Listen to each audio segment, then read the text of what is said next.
మా గ్రామంలో మాతో పాటు కలిసి మా కుటుంబ సభ్యులా నివసిస్తుంటారు. ముఖ్యంగా ఏదైనా ఇచ్చినప్పుడు మన ప్రాంతం మన మట్టితో తయారు చేసినటువంటి ఒక కుండలో వారికి ఇవ్వాల్సినటువంటి దాన్ని తిరిగి ఇచ్చేద్దామనేటువంటి ఉద్దేశంతో వారు ఎంతగానో ఇష్టపడేటువంటి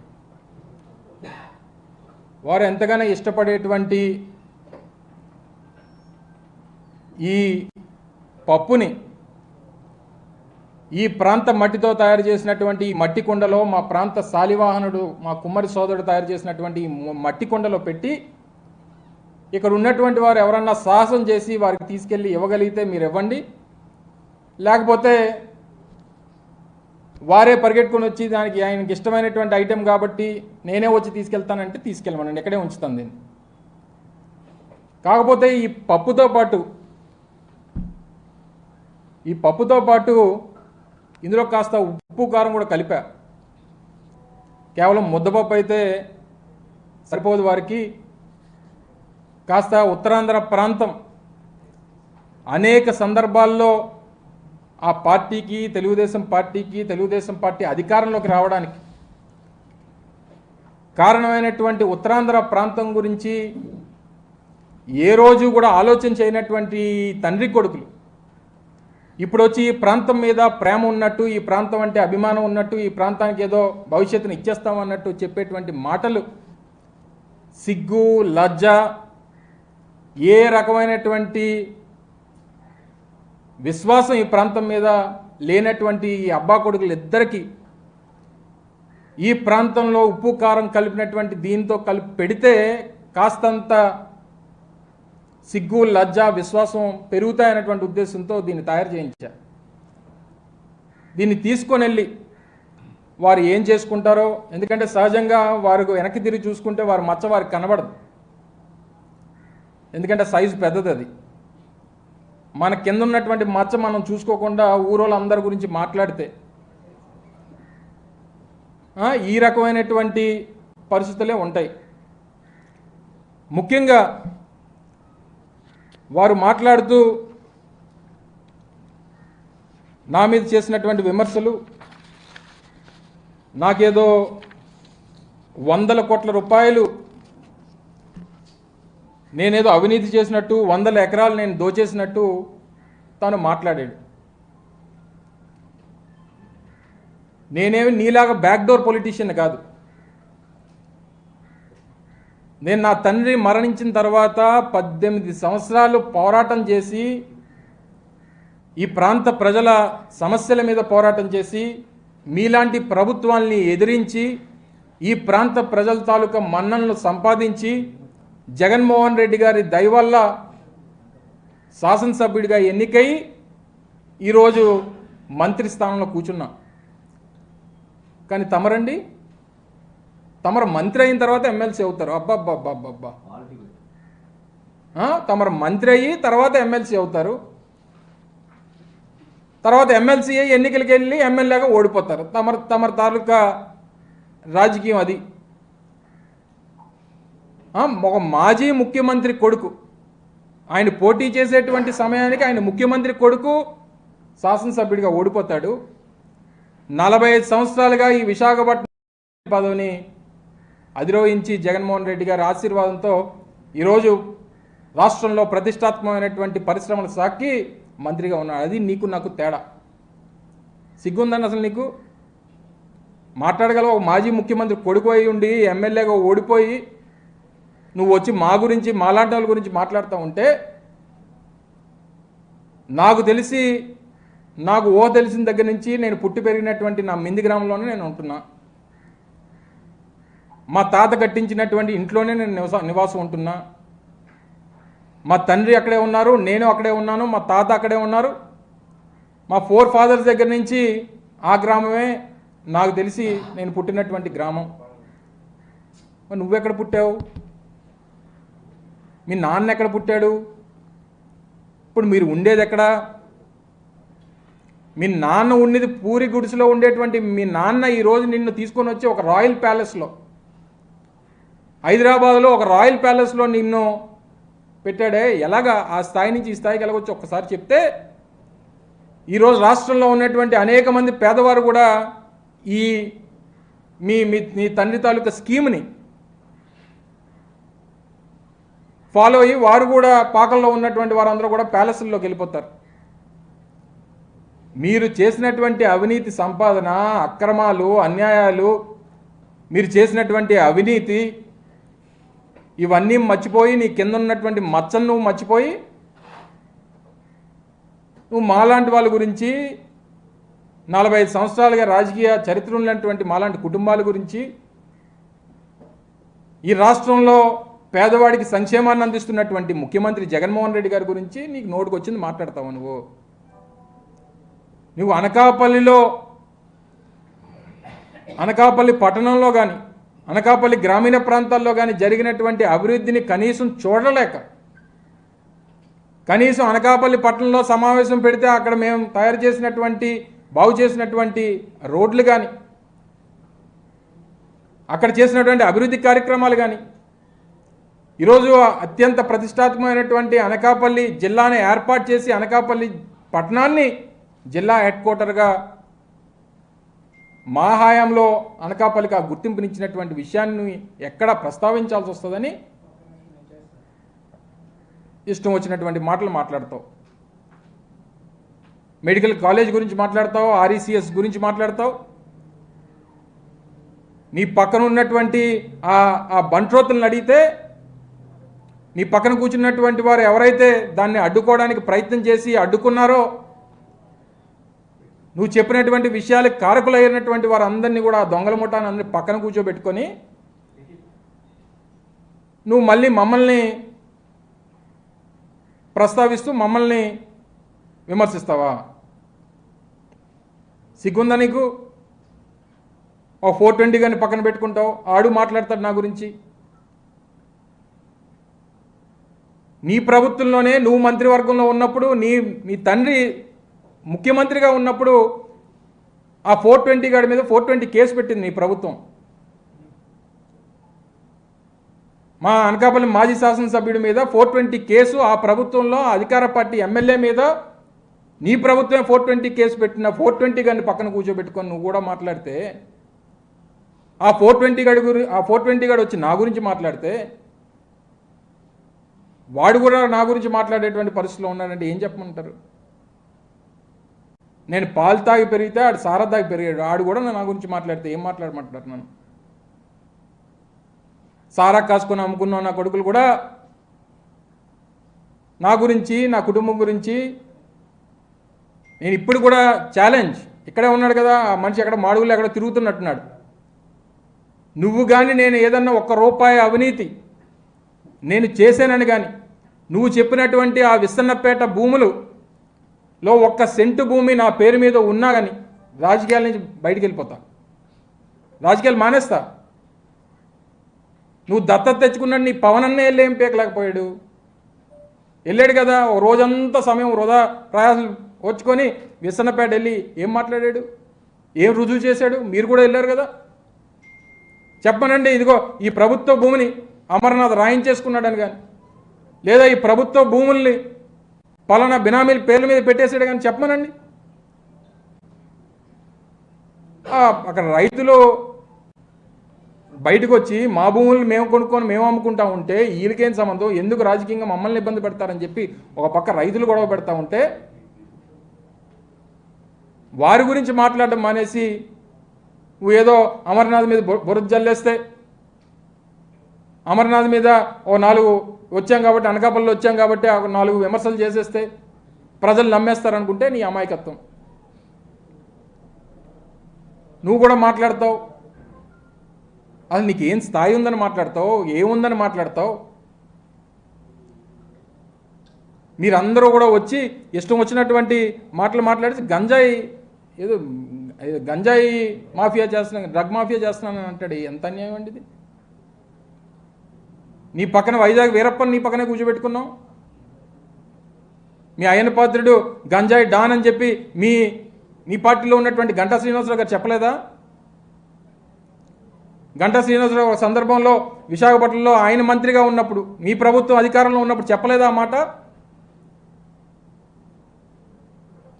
గంజాయి డాన్లని, వైజాగ్ వీరప్పల్ని అందరినీ కూడా నువ్వు పెట్టుకొని పక్కన, నువ్వు మమ్మల్ని అంటున్నావు పక్కన 840ని 1680ని పక్కన పెట్టుకొని. సరే నువ్వు నీ తండ్రి అంటే ఇంక అడగక్కర్లా, నువ్వు వెళ్ళి అద్దంలో చూసుకుంటే నీ తండ్రే కనబడతాడు. ఇద్దరికి పెద్ద తేడా లేదు. ఏదో సామెత చెప్పినట్టు మీరందరూ కూడా వచ్చి మాలాంటి వాళ్ళ మీద విమర్శలు చేసేసి ఉత్తరాంధ్ర మీద ఉద్ధరించేసినట్టు. ఎప్పుడన్నా ఉత్తరాంధ్ర ప్రాంతంలో నీ తండ్రి 14 సంవత్సరాలు ముఖ్యమంత్రిగా ఉన్నప్పుడు ఒక పోర్టు నిర్మాణం చేయాలని చెప్పి ఏ రోజన్నా ఆలోచన చేసావా? నేను మంత్రిగా ఉన్నప్పుడు, నేను పరిశ్రమల శాఖ మంత్రిగా ఉండి ముఖ్యమంత్రి గారి చేతుల మీదుగా శ్రీకాకుళంలో మూలపేట పోర్టుకి శంకుస్థాపన చేయించి పెద్ద ఎత్తున పనులు జరుగుతూ ఉన్నాయి. రమ్మనండి, నీకు కావాల్సినటువంటి ఛానల్స్ తీసుకుని రా. ఎంత త్వరితగతిన పనులు జరుగుతూ ఉన్నాయి చూపిస్తాం. నేను మంత్రిగా ఉన్నప్పుడు, నేను మంత్రిగా ఉండగా ఉత్తరాంధ్ర ప్రాంతంలో రేపు రాష్ట్రానికి భవిష్యత్తు కాబోతున్నటువంటి ఉత్తరాంధ్ర ప్రాంతానికి ప్రతిష్టాత్మకమైనటువంటి భోగాపురం ఇంటర్నేషనల్ ఎయిర్పోర్ట్ శంకుస్థాపన చేయించింది మేము. మొన్న మీరు వచ్చారు కదా, మీరు అందరూ కూడా మిమ్మల్ని అందరూ కూడా తీసుకెళ్ళాం. ఎంత పెద్ద ఎత్తున రన్వే పనులు జరుగుతూ ఉన్నాయి, టెర్మినల్ బిల్డింగ్ నిర్మాణాలు జరుగుతూ ఉన్నాయి. రేపు 2025 డిసెంబర్కి మొదటి ఫ్లైట్ని తీసుకొని వచ్చి అక్కడ ఆపరేషన్ స్టార్ట్ చేయబోతా ఉన్నాం. ఉద్దానం దగ్గర నుంచి, మెడికల్ కాలేజ్ దగ్గర నుంచి, ఇంజనీరింగ్ కాలేజీల దగ్గర నుంచి, ట్రైబల్ యూనివర్సిటీల దగ్గర నుంచి, అదాని డేటా సెంటర్లు కానీ, ఇన్ఫోసిస్ లాంటి ప్లాంట్లు కానీ, లేదా యొకోహోమా టైర్ కంపెనీ కానీ, బల్క్ డ్రగ్ పార్కులు కానీ, రేపు ఎన్టీపీసీకి సంబంధించినటువంటి గ్రీన్ హైడ్రోజన్ హబ్బులు కానీ. అంటాడు నేను మంత్రిగా ఉండుంటే 100 లెటర్లు రాసి ఇచ్చాను, ఉద్యోగాలు ఇచ్చేస్తారని అంటాడు. లేఖలు రాస్తే ఉద్యోగాలు రావు, ప్రతిభ ఉంటే ఉద్యోగాలు వస్తాయి. ఎంతమందికి ఇచ్చావు నువ్వు? లేఖలు ఇచ్చిస్తే ఎంతమంది ఉద్యోగాలు ఇచ్చారు చెప్పు? మనమే పెద్ద మేధావి, మళ్ళీ నువ్వు ఆయన మంత్రిగా ఉంటే లేఖలు రాసి ఇచ్చేస్తానంటే ఉద్యోగాలు ఇచ్చేస్తారట. ఎప్పుడన్నా స్థానిక సంస్థలు, స్థానికంగా ఉన్నటువంటి ప్రజలకి, స్థానిక యువతకి 75% ఉద్యోగ అవకాశాలు ఒక చట్టం తీసుకురావాలన్నటువంటి ఆలోచన ఎప్పుడన్నా నీ ప్రభుత్వం కానీ, నీ తండ్రి కానీ ఎప్పుడన్నా ఆలోచన చేశాడా? ఒకసారి చెప్పమని. ఈరోజు ప్రభుత్వం, వైఎస్ఆర్ కాంగ్రెస్ పార్టీ ప్రభుత్వం అధికారంలోకి వచ్చిన తర్వాత 75% స్థానికులకి ఉద్యోగ అవకాశాలు ఇవ్వాలని చెప్పి చట్టం చేసినటువంటి ప్రభుత్వం అది. సంతకాలు పెట్టిస్తే రేపు నా లెటర్ హెడ్ మీద రాసి ఇచ్చేస్తే ఉద్యోగాలు ఇచ్చేస్తారంటే రేపు అందరూ చదువు మానేసి అందరూ నా ఇంటి ముందు లైన్ కట్టేస్తారు. కట్టేసి సంతకాలు పెట్టిన వాళ్ళందరికీ, మినిస్టర్ గారు లేఖలు రాసి ఇచ్చిన వాళ్ళందరికీ ఉద్యోగాలు ఇచ్చేస్తానంటే ఇంక కంపెనీలు నడుపుకోక్కర్లేదు. ఏం మాట్లాడుతావు? కాస్త బుర్ర ఉందా నీకు? అందుకే నీకు ఈ పేరు పెట్టారు. నీకు ఈ పేరు పెట్టిందే దానికి. ఇష్టం వచ్చినటువంటి మాటలు. నేను ఏదో మాట్లాడుతూ మళ్ళీ జగన్మోహన్ రెడ్డి గారి కుటుంబ సభ్యులు జగన్మోహన్ రెడ్డి గారు విమర్శలు చేస్తున్నారు, వాళ్ళ కుటుంబ సభ్యులనే సరిగ్గా చూసుకోలేకపోతున్నాడు అనేటువంటి మాట మాట్లాడాడు. చెప్పు, నీకు మీ తాత నందమూరి తారక రామారావు గారు నీ తండ్రి గురించి ఏం చెప్పారు ఒకసారి చెప్పు. లేదా మీ తాతగారు ప్రేమించి పెళ్లి చేసుకున్నటువంటి మీ అమ్మమ్మ గారు అయినటువంటి లక్ష్మీపార్వతి గారు మీ నాన్నగారి గురించి ఏం చెప్పారు ఒక్కసారి చెప్పు. లేదా మీ అమ్మగారితో తోబుట్టుగా పుట్టినటువంటి మీ మామ నందమూరి హరికృష్ణ గారు నీ తండ్రి గురించి ఏం చెప్పారు ఒక్కసారి చెప్పిన ఆయన. లేదా మీ పెదనాన్నగారు దగ్గుబాటి వెంకటేశ్వరరావు గారు ఆయన రాసుకున్నటువంటి పుస్తకంలో నీ తండ్రి గురించి ఏం రాశారు ఒకసారి చెప్పు. లేదా మీ పెద్దమ్మ పురంధేశ్వరి గారు మీ నాన్నగారి గురించి ఏం మాట్లాడారో ఒకసారి సెలవిస్తావా. లేదా నువ్వు దత్త తెచ్చుకున్నట్టు మీ పవనన్నయ్య, ఇప్పుడు ఎక్కడా లేనటువంటి ప్రేమ పుట్టుకొచ్చి పవనన్న ఎప్పుడన్నా పిలిచావా? మీ ఇంట్లో ఏమన్నా పవనన్న అని పిలుస్తున్నాడు. పోనా ఆ దత్త తెచ్చుకున్నటువంటి ఆ పవనన్నయ్యకి మీ నాన్న గురించి మాట్లాడినటువంటి మాటలు ఒకసారి గుర్తెచ్చుకుంటావా? ఇప్పుడు మీ ఇంట్లో తోబుట్టువు కదా నీకు పవనన్నయ్య. మీ పవనన్నయ్య గారు మీ నాన్నగారి గురించి ఏం చెప్పారు ఒకసారి గుర్తెచ్చుకున్నా. మీ సొంత చిన్నాన్న రామ్మూర్తి నాయుడు నీ తండ్రి గురించి ఏం చెప్పాడు ఒకసారి చెప్పు. ఒకసారి ప్రజలకు చెప్పు ఇవన్నీ. ఇంకా మీ పెద్దమ్మ పురంధేశ్వరి గారికి రాజకీయంగా పదవినిచ్చి ఎంపీని చేసి కేంద్ర మంత్రిని చేసినటువంటి చరిత్ర రాజశేఖర రెడ్డి గారికి దక్కుతుంది. ఎప్పుడన్నా మీ నాన్న అనుకున్నాడా వదిన గారిని ఎప్పుడన్నా ఎంపీ ఇచ్చి ఎన్డీఏలో ఉన్నప్పుడు కలిసి ఆవిడని మంత్రిని చేద్దాం అన్నటువంటి ఆలోచన ఎప్పుడన్నా చేశాడా? నువ్వు కుటుంబ సభ్యుల గురించి, కుటుంబ సభ్యుల బంధుత్వాల గురించి, బంధాల గురించి సిగ్గులేదు మాట్లాడడానికి నీకు? ఏం మాట్లాడుతున్నావు నువ్వు అసలు? నువ్వు ఐటీ మంత్రిగా ఉన్నప్పుడు ఈ రాష్ట్రంలో ఎగుమతులు కేవలం 900 కోట్ల రూపాయలు మాత్రమే ఐటీ ఎగుమతులు ఉంటే, మేము ప్రభుత్వంలోకి వచ్చిన తర్వాత ఈరోజు కేంద్ర ప్రభుత్వం ఇచ్చినటువంటి లెక్కల ప్రకారం 2500 కోట్ల రూపాయల ఐటీ ఎగుమతులు ఈరోజు చేస్తూ ఉన్నాం రాష్ట్రం నుంచి. నువ్వు బాగా చేసినట్ట, మేము బాగా చేసినట్ట?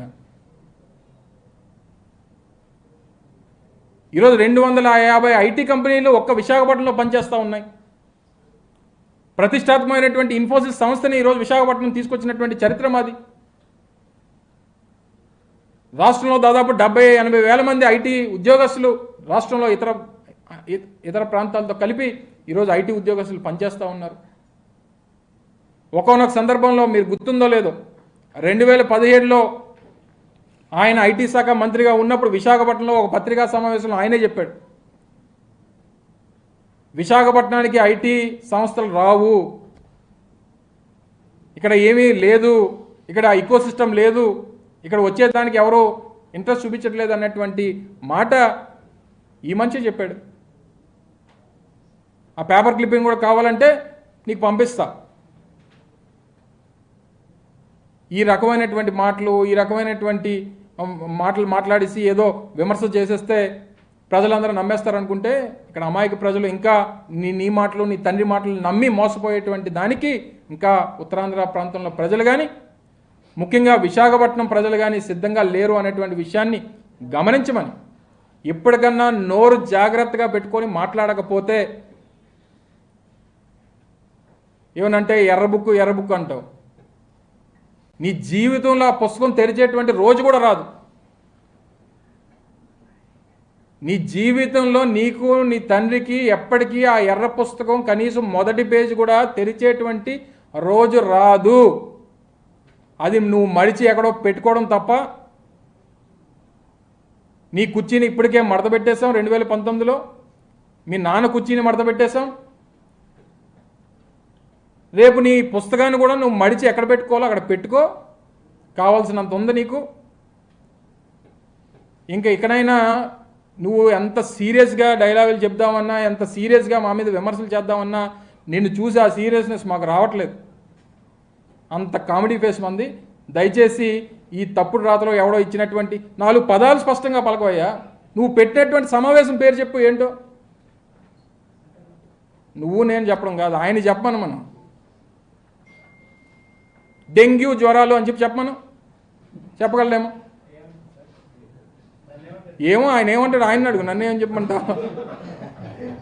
సో ఈ కనీసం నోరు తిరగనటువంటి నువ్వు కూడా మా గురించి మాట్లాడితే ఏం సమాధానం చెప్తాం?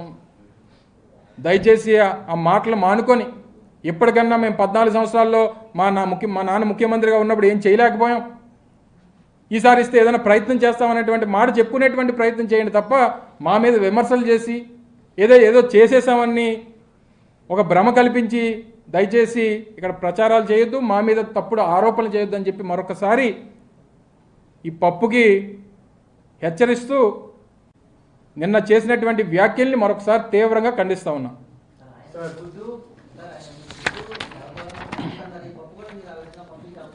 సరే, దీన్ని చూస్తే ఆయన పరిగెడు వస్తుందిలే.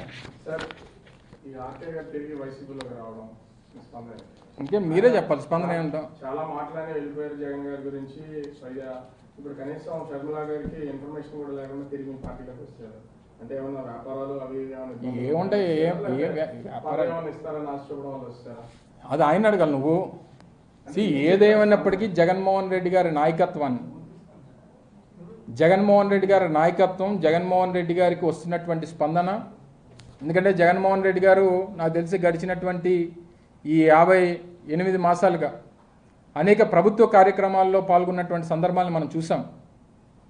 కానీ పార్టీ కార్యక్రమాల్లో పాల్గొన్నప్పుడు వస్తున్నటువంటి స్పందనని మనం భీమిలి సభ దగ్గర నుంచి, తర్వాత జరిగినటువంటి దెందులూరు సభ దగ్గర నుంచి, నిన్న కాక మొన్న జరిగినటువంటి రాప్తాడు సభ చూసిన తర్వాత అది జగన్మోహన్ రెడ్డి గారి మీద ప్రజలకి, సామాన్యుడికి ఉన్నటువంటి అభిమానం ఏంటో, ఆయన రోడ్డు ఎక్కితే వచ్చేటువంటి స్పందన ఏంటో క్లియర్గా కనబడతా ఉంది. సో ఒకరిద్దరు ఎవరన్నా తప్పిదం చేసినా లేదా ఆ క్షణికావేశంలో తీసుకున్నటువంటి నిర్ణయాల్ని వారు సమీక్షించుకొని తీసుకునేటువంటి నిర్ణయాల్లో భాగంగా చూడాలి తప్ప దీన్ని పెద్దగా ఏదో జరిగిపోయింది మళ్ళీ ఏదో ఇంకొక ఉపద్రవం వచ్చి పడిపోయింది అనేటువంటి దానికి చూడాల్సినటువంటి పని లేదనేటువంటిది నా అభిప్రాయం. ఏ బాబు రాని ఏ బాబు అయితే ఏమో చెప్పు, ఏ బాబు అన్నా చంద్రబాబే కదా డిసైడ్ చేయాల్సిందే. ఏ పార్టీ కన్నా ఈరోజు రేపు బహుశా నాకు తెలిసి రేపో ఎల్లుండో ఎన్డీఏలో చేరుతున్నారు. ఎన్డీఏలో చేరిన తర్వాత ఆల్మోస్ట్ 3 పార్టీలు కలిసి వస్తాయి. 3 పార్టీలు కలిసి వచ్చిన తర్వాత ఎవరన్నా క్యాండిడేట్ కావచ్చు. వన్స్ వాళ్ళు కలిసి వచ్చిన తర్వాత క్యాండిడేట్ పలానోళ్ళు అని చెప్పి మేమే క్యాండిడేట్లు మార్చేటువంటి పరిస్థితి ఉండదు. లేదా ఎవరో పలానోళ్ళు వచ్చేస్తున్నారమ్మో ఏదో అయిపోతుంది, అమ్మో బ్రహ్మాండం బద్దలైపోతుంది అనేటువంటి పరిస్థితి కూడా మా దగ్గర ఉండదు. మేము రొటీన్గా మేము ఏమైతే నిర్ణయాలు తీసుకుంటామో ఆ నిర్ణయం మేము తీసుకునేటువంటి కార్యక్రమం చేస్తాం. Yes, thank you. చాలు.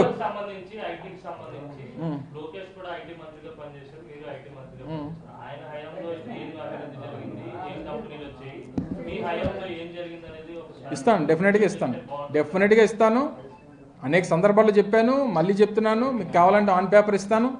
గతంలో ఎగుమతులు ఎంత, ఇప్పుడు ఎగుమతులు ఎంత, గతంలో ఎన్ని కంపెనీలు ఎంతమంది పనిచేశారు, ఇప్పుడు ఎన్ని కంపెనీలు ఎంతమంది పనిచేస్తూ ఉన్నారు, వారి హయాంలో వచ్చినటువంటి కంపెనీలు ఏంటి, మన హయాంలో మనం ప్రారంభించినటువంటి కంపెనీలు ఏంటి, ఇవన్నీ కూడా ఎందుకంటే పరిశ్రమలకు సంబంధించి కానీ ఐటీకి సంబంధించి కానీ ఒక రాష్ట్ర ప్రభుత్వమే కాదు, సంబంధించినటువంటి శాఖల దగ్గర ప్రతి ఇన్ఫర్మేషన్ ఉంటుంది.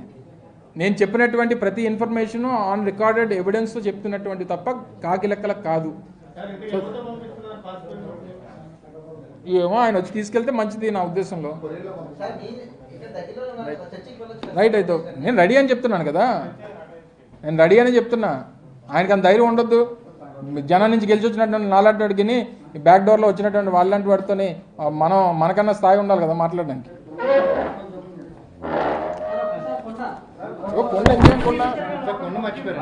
కొండ ఇదో మీరు ఎవరైనా పట్టుకెళ్తారా? కాదు, ఏబిఎన్ కానీ టీవీ5 కానీ ఈటీవీ కానీ వాళ్ళు ఎవరన్నా ఏట్లా వాళ్ళ పైకి పడిపోద్దు. ఏబిఎన్ కానీ టీవీ5 కానీ ఈటీవీ కానీ ఎవరన్నా తీసుకెళ్ళి ఇస్తానంటే వారి ద్వారా పంపిస్తా. మహా TV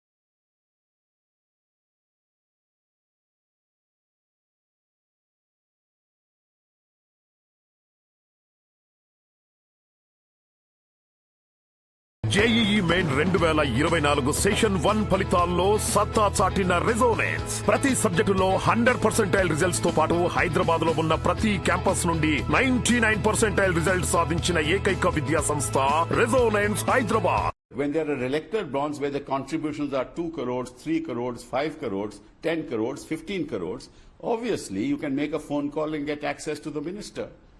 You can get an easy meeting.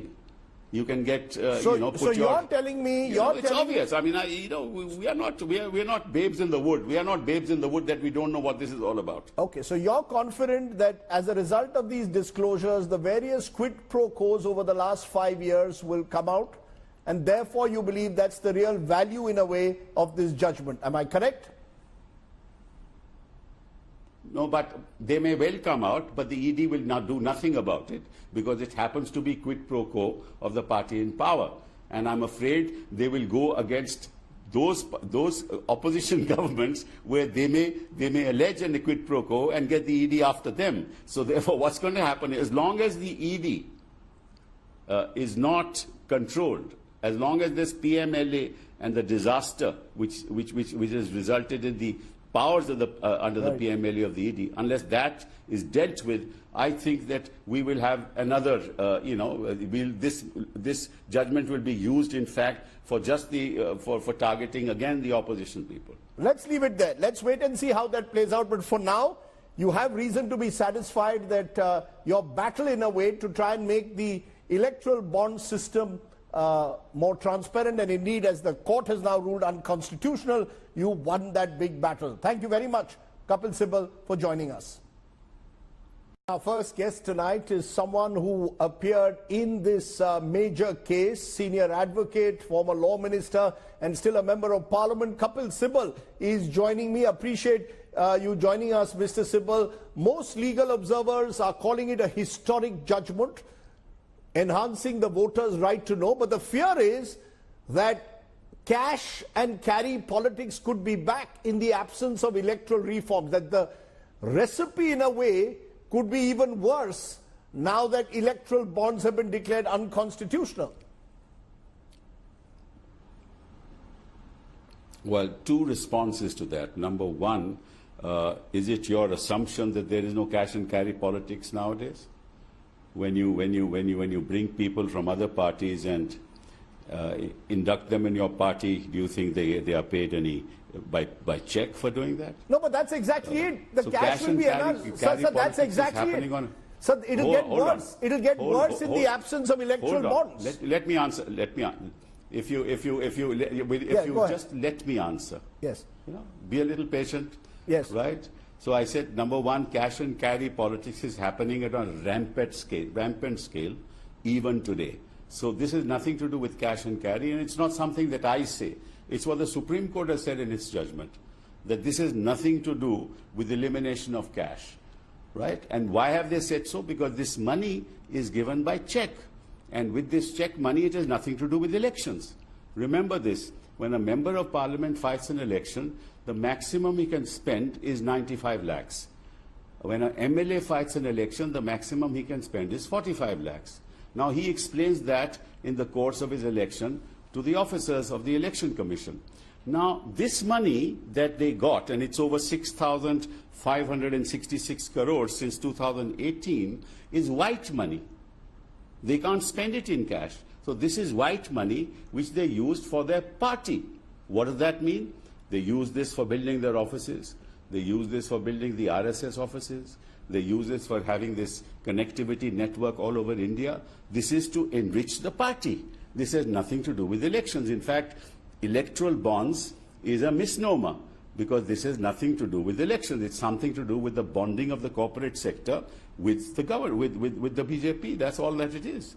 So where do you, on what assumption do you say that this eliminates cash? In fact, what it does is it enriches the party to do what it likes. And it's a